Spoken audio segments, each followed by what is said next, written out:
point you made a moment ago, the point you were speaking of, the sense of shame. And did you sense this, the sense of shame of a heritage that is so rich in accepting the white man's stereotype of yourself? I'm afraid it's one of the great dilemmas, one of the great psychological hazards of being an American Negro. And in fact, it's much more than that. I've seen a great many people go under. And every Negro in America is, some way, one way or another, menaced by it. One's born in a white country, in a white Protestant Puritan country, where one was once a slave, where all the standards and all the images that when you open your eyes in the world, everything you see, none of it applies to you. You go to white movies and like everybody else, you fall in love with Joan Crawford and you root for the good guys who are killing off the Indians. And it comes as a great psychological collision when you begin to realize that all of these things are really metaphors for your oppression and will lead into a kind of psychological warfare in which you may perish. I was born in a church, for example, and my father was a very rigid and righteous man. But of course we were in Harlem. We lived in a terrible house. And downstairs from us there were, all these, what my father called good time people. There was a prostitute and all of her paramours and all that jazz. I remember I loved this woman. She was very nice to us. But we weren't allowed to go to her house, and whenever we went there, we were beaten for it. And when I was older, that whole odor of gin, homemade gin, really, and pig's feet and chitterlings and poverty and the basement, all this got terribly mixed up together in my mind with the whole holy roller white god business. And I really began to go a little out of my mind, because I obviously wasn't white. It wasn't even a question so much of wanting to be white, but I didn't quite know anymore what being black meant. I couldn't accept what I'd been told, and all you've ever told in this country about being black is that it's a terrible, terrible thing to be. Now, in order to survive this, you have to really dig down into yourself and recreate yourself according to no image which yet exists in America.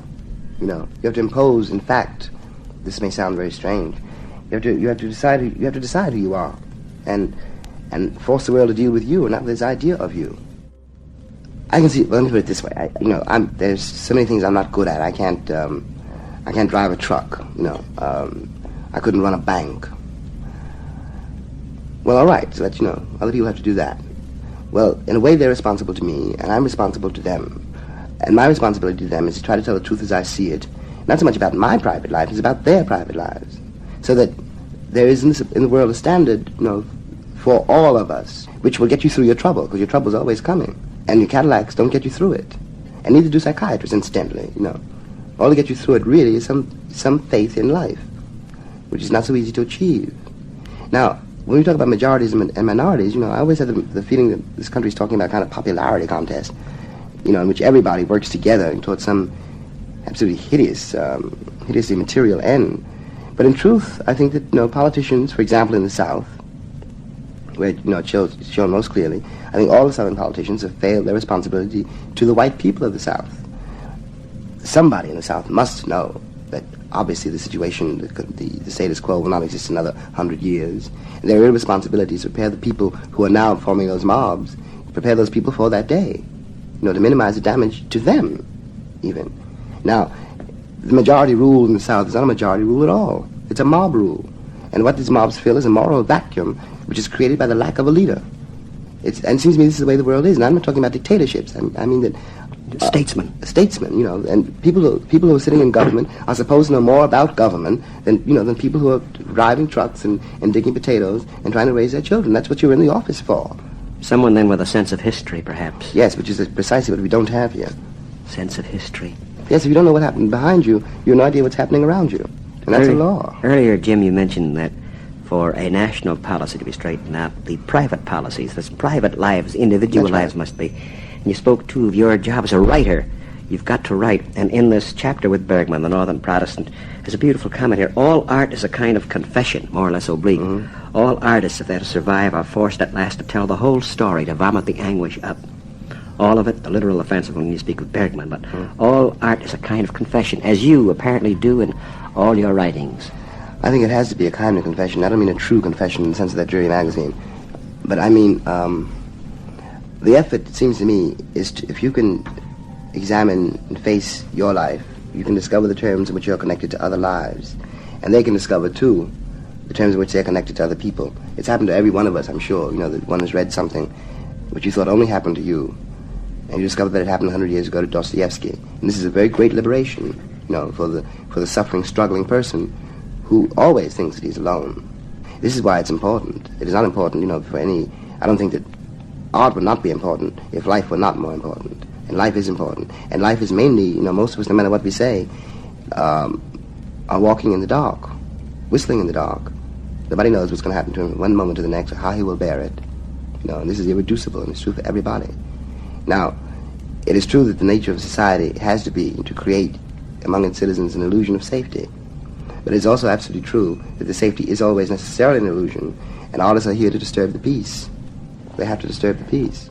Artists are here to disturb the peace. We have to disturb the peace. That was writer James Baldwin speaking in 1961 to writer Studs Terkel. Studs Terkel, 1961. Let's go back, brothers and sisters, to 1961. On May 4th, 1961, civil rights activists known as Freedom Riders began traveling on public buses along the interstate in southern cities to challenge the non-enforcement of federal laws that prohibited the segregation of those very buses. And on May 14th, just 10 days after they started, the Freedom Riders were firebombed while on a public bus near Anniston, Alabama, and they were beaten by an angry mob of Ku Klux Klan members. And a week later, on May 21st, race riots broke out in Alabama, and that state's governor declared martial law in an attempt to restore peace and order. 3 days later, on May 24th, 1961, more civil rights activists, those same Freedom Riders, were arrested in Jackson, Mississippi for disturbing